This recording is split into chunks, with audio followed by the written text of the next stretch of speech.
Assalamualaikum warahmatullahi wabarakatuh. Saya Yudi Pramuko, tukang donat kentang dari Parung, YouTuber tertua di semesta. Saya hari ini akan menyanyikan dulu sepotong lagu yang sangat indah, ciptaan Dewa Ahmad Dhani. Tetapi lagu ini sangat melemahkan seorang pejuang politik dalam membangun negerinya.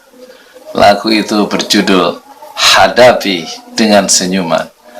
Hadapi dengan senyuman semua yang terjadi, biar terjadi. Hadapi dengan tenang jiwa, semua kan baik-baik saja. Bila ketetapan Tuhan sudah ditetapkan, tetaplah sudah.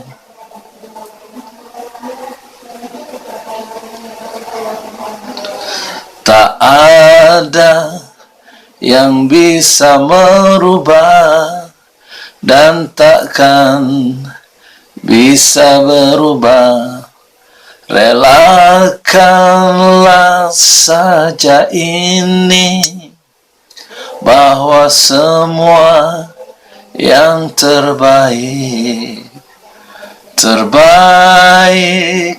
untuk kita semua. Menyerahlah untuk menang. Syairnya indah, tetapi perjuangan politik akan patah di tengah jalan kalau mengikuti lagu ini. Dan tidak bisa lagu ini dijadikan pedoman untuk membangun kejayaan umat dan bangsa Indonesia di tengah-tengah pusaran kepentingan politik yang beraneka ragam, ya, sepanjang sejarah Indonesia merdeka. Oh ya, sekarang subscriber Pesantren Jalali sudah menembus angka 41.000. Alhamdulillah. Cita-citanya bukan 55 juta subscriber, tapi 100 juta. Mohon amal soleh ya. 1 subscriber itu sangat berarti buat kami, buat Yudi Pramuko, buat pengembangan ya gagasan-gagasan melalui Pesantren Jalali channel ini. Ya, dipencet ya amal soleh 1 2 3 4 5, pencet subscribe-nya 1 2 3 4 5 siji loro telu papat 5 1 2 3 4 5 6 dipencet hiji 2 3 4 5 wahid itsal tsalatsa arba'ah khamsa. Terima kasih, syukran katsir ya. Syukran katsir, thank you very much. Matur nuwun sangat, matur nuwun sangat, hatur nuhun. Assalamualaikum warahmatullahi wabarakatuh.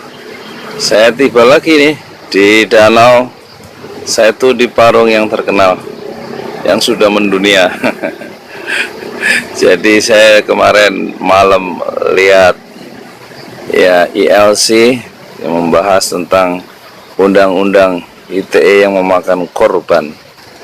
Itu jangan dihadapi dengan senyuman, karena korbannya bisa tambah berjatuhan ya, dan watak kekuasaan akan mencari mangsa di balik undang-undang. Dulu zaman Belanda, rapat-rapat ya yang diadakan oleh orang-orang Indonesia, orang-orang pergerakan itu bisa dihentikan oleh agen PID ya, agen intel-intel Belanda yang harus duduk ikut rapat, ikut dalam pertemuan itu. Dia bisa sewaktu-waktu menghentikan mimbar bebas itu. Dan watak manusia senang dia merampas kebebasan orang. Zaman Belanda begitu, zaman Jepang sama, zaman Soekarno sama, kekuasaan itu sama saja. Watak manusia itu sama dari zaman purba sampai zaman modern, dan sampai semodern-modern zaman kalau kita tidak saling menegur ya kekuasaan yang dipakai untuk menindas atau merampas kebebasan orang lain. Dulu zaman Orde Baru, misalnya pertunjukan Rendra, ekspresi budaya, seni budaya, pembacaan puisi, itu bisa dibubarkan dengan cara dilempari bom amoniak ke panggung oleh orang pemerintah, aparat pemerintah. Ya, pembungkaman kebebasan ekspresi itu bisa dilakukan dengan segala macam cara dan di atas nama undang-undang, sebenarnya di atas nama kezaliman sebenarnya. Nah, sekarang masuknya banyak orang atas nama undang-undang masuk kemudian terbenam dalam bui, salah satunya Ahmad Dhani, itu bukan suatu kemenangan. Masuk bui ada sebuah kekalahan, menyerah untuk menang dalam lagu itu. Bukan menyerah untuk menang, itu orang kalah masuk bui itu sebenarnya, ya kan? Kalah dalam permainan politik. Jadi harus diubah undang-undangnya itu dengan cara pertama, pusat-pusat kekuasaannya harus digeser, ya, diganti, kemudian diperjuangkan ya, undang-undang yang lebih egaliter, yang lebih bisa menjamin hak untuk berbeda pendapat tanpa harus masuk bui, meskipun perbedaan pendapat itu sangat tajam sekali. Ini yang harus tidak dihadapi dengan senyuman, harus dihadapi dengan perjuangan intelektual di parlemen dan di ruang-ruang publik. Bagaimana undang-undang jangan sampai disalahgunakan oleh penguasa yang kadang-kadang memang kehilangan perspektif demi mempertahankan kekuasaannya dan demi mempertahankan sumber-sumber ekonomi yang berlindung di balik kekuasaan yang dia pegang. Orang yang berkuasa itu cenderung ingin memegang kekuasaannya kalau bisa sampai mati, bukan sampai 2 periode sampai mati dengan melahirkan jaringan-jaringan baru. Selama dia berkuasa, ketika turun dia sel-sel kekuasaannya masih bisa aktif ya, untuk menyetorkan sekedar kekuasaan yang tersisa dan juga sumber-sumber ekonomi yang masih dikuasai setelah lengser, setelah turun dari posisi politik secara resmi. Jadi watak manusia yang cenderung greedy, rakus itu, baik terhadap kekuasaan dan kemudian menindas orang lain yang beda pendapat, dan juga rakus terhadap penguasaan duniawi, itu watak asli dari manusia. Dan itu semua watak-watak yang aneh-aneh dan yang mulia, itu semuanya sudah ada, terkandung di dalam Al-Quran dan di dalam di dalam cahaya as-sunnah. Semuanya sudah, dan menggapainya bagaimana? Menggapainya dengan ucapan-ucapan yang baik. Ketika Musa diutus untuk masuk ke dalam istana Fir'aun, itu diperintahkan untuk pergi ke sana dan menegur Fir'aun yang kehilangan perspektif dalam mengelola kekuasaan dan kemudian menindas, merampas kebebasan manusia, bahkan nyawa manusia juga dia main-mainkan semau-maunya oleh Fir'aun.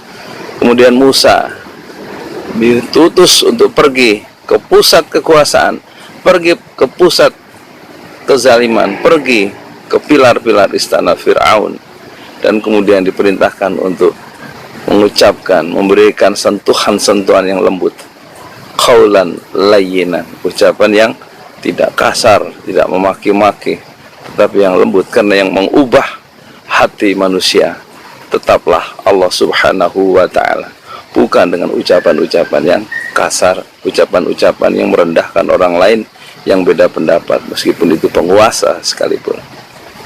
Tetap harus diberikan satu qaulan layyinan, ucapan yang lemah lembut, sebagaimana Musa memberikan kritik atau ucapan-ucapan yang yang lemah lembut terhadap kekuasaan yang bengis dan ganas bagaimana Firaun. Sementara ini negeri-negeri kita, bukan negeri orang. Ingatlah ucapan Haji Agus Salim kembali, jangan kita yang menumpang di negeri sendiri, dan janganlah kita sekarang yang menyerah untuk menang. Kita harusnya coba untuk tidak menyerah melawan kezaliman dari kedua belah pihak, dari kubu sana dan kubu sini. Saya Yudi Pramuko. Assalamualaikum warahmatullahi wabarakatuh.